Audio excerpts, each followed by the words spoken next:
Hey guys, Julian, it's trail name Sardines. I did a flip-flop through hike of the AT this past year, and I'm going to talk about guidebooks on the trail and the different options out there. So, there's really two popular options. One's more popular. There is the Awol Guidebook, which is a paper booklet, or they have a PDF version. That's what most people have. It's referred to as the book on the trail. And then there is Guthooks, which is an app, and that's gut like Gut hooks HOOKS, one word, and it's in the App Store for the iPhone, and I think it's available for Android, not positive, and that's referred to as the app or Guthooks. So basically, the paper version. I started with it. I started with the paper AWOL book, and I switched to the PDF. And the paper book's like $17. PDF's like $9. Don't quote me. It's roughly around that. The app, the whole trail, is like $70, but you can buy like sections for less if you just want to use it for a part. So I started with paper AWOL, the PDF, then I switched to the PDF AWOL, which I thought was fine. I honestly don't think you need the paper one. It was more of a hassle to like keep the paper out, keep it dry. I just rather look at my phone. I thought in the beginning I wasn't going to be using my phone too much. I thought I was going to be like, time away, like don't look at technology. And I tried to do that for a while, but eventually I kind of gave in and I was using my phone quite frequently. But hike your own hike, you can do what you want as far as that. So I ended up just checking my PDF on my phone. I found that was very practical. And also I believe the phone numbers in there are like clickable. So you can, if you need to call a hostel, you can just tap it and it'll call. And then I did switch to the app at one point, probably for the last, the Guthooks app for the last like 300 miles. I kind of wanted to try it out and I liked it.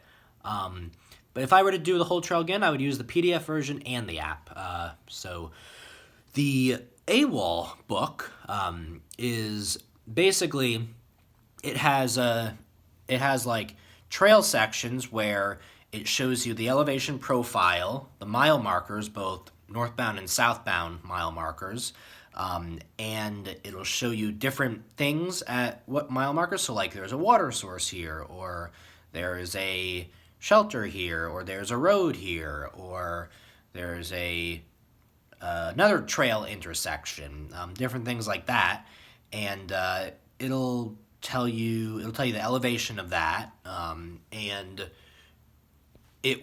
some of them will say see page 192, and that's like a town page. So basically at the different road intersections that one way will go to a town, it says see this page for information on that town.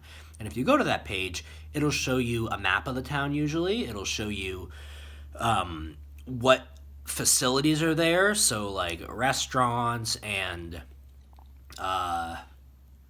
what hostels are there, how much they charge, like what amenities they have, different hotels, outfitters for buying gear, post offices, their hours, like different, there's a few like famous trail angels on the trail, shuttle drivers with their phone numbers.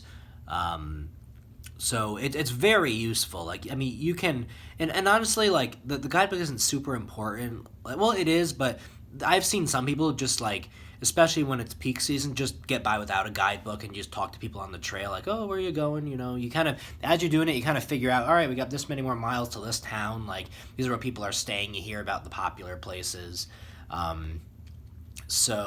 But it's really useful to have. I would look every night and kind of be like, all right, here's the next day. Like, how many miles do you want to do this day? What's the elevation like? Is it going to be steep or hard or easy?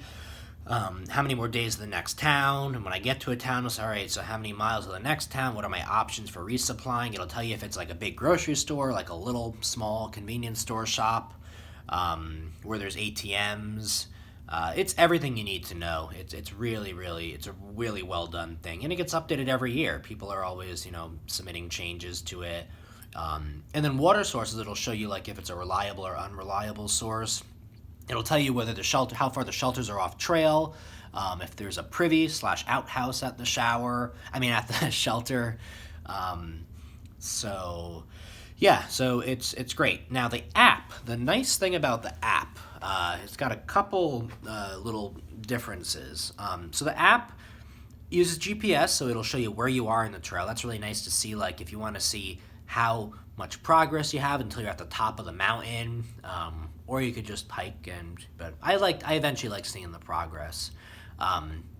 We'll use a little more battery. The PDF version, very small battery, because you'll have your phone in airplane mode, which uses very little battery. But when you're using Guthooks or GPS, it does use a bit. But you can turn GPS on or off. So it'll show you elevation profile of how that works, where you are, and you can zoom in or out. And along that, it'll show you the different points, like where the next campsite or shelter is, where the next water is. And the nice thing about Guthooks is it'll show you like unofficial stealth spots, which are kind of like, they're unofficial camping spots, but they've been like established by people who have just been like camping there. Like one person, will see, oh, I need a camp. And they, this area is kind of flat, and they'll set their tent down there. And then over time, more people are like, oh, that looks like it's been camped before. And it just turns into like a camp spot. So I'm not going to get into the ethics about that, because some places don't like you stealth camping, and there's certain places that are strict about it and some that really aren't. So I'll let you decide about that. But it'll show you where those are, and Guthooks will show you pictures of it, which is really handy. Water sources, you can also see pictures. And it's great because it'll tell you right where you are, and you know exactly how many miles it is to that. The best feature about Guthooks is comments. So whenever people will post comments, and then whenever you connect to the net, it'll pull those comments down. So this is really great for finding out if a water source is actually like running, because sometimes you'll see comments from like a couple days ago. When you're in towns, people will post reviews about like restaurants, hostels, all different things, and it's everyone using the trail, like just hikers. So it's really helpful for finding out good information about that. Or like I've seen at shelters, people will give you warnings about different pertinent information. There's a bear box there. I would like it if the Awol book would tell you if there's a bear box or bear cables. Actually, it does sometimes. Sometimes it does. It might actually all the time. I don't know. But anyway, that is just always nice knowing that there's a bear box there or cables. So I think that is it. Guthooks. Just trying to think if I missed anything about Guthooks. Another little thing, if you don't want to, one thing I used a little bit, no one else, I don't think I met anyone else using this app. There's an app out there called Pocket Earth on the App Store. I believe it was $5, and the one thing that was nice about it is you could download trail maps offline, and it would show you like a bird's eye view of the trail map and where you are. And it could tell you like straight line distance as the crow flies to a shelter. It did have AT shelters on there, and you could like pin a point and move it around and say how far to this road or something. It wouldn't tell you as the trail goes, but you can guesstimate how far that is, and it'll show you elevation. So I used that before I switched to Guthooks. Also, iPhone users, the Compass app in your phone, it will tell you elevation. You just go in it tells you your elevation. It'll give you GPS coordinates also. So that was useful. That's that. Thanks for watching.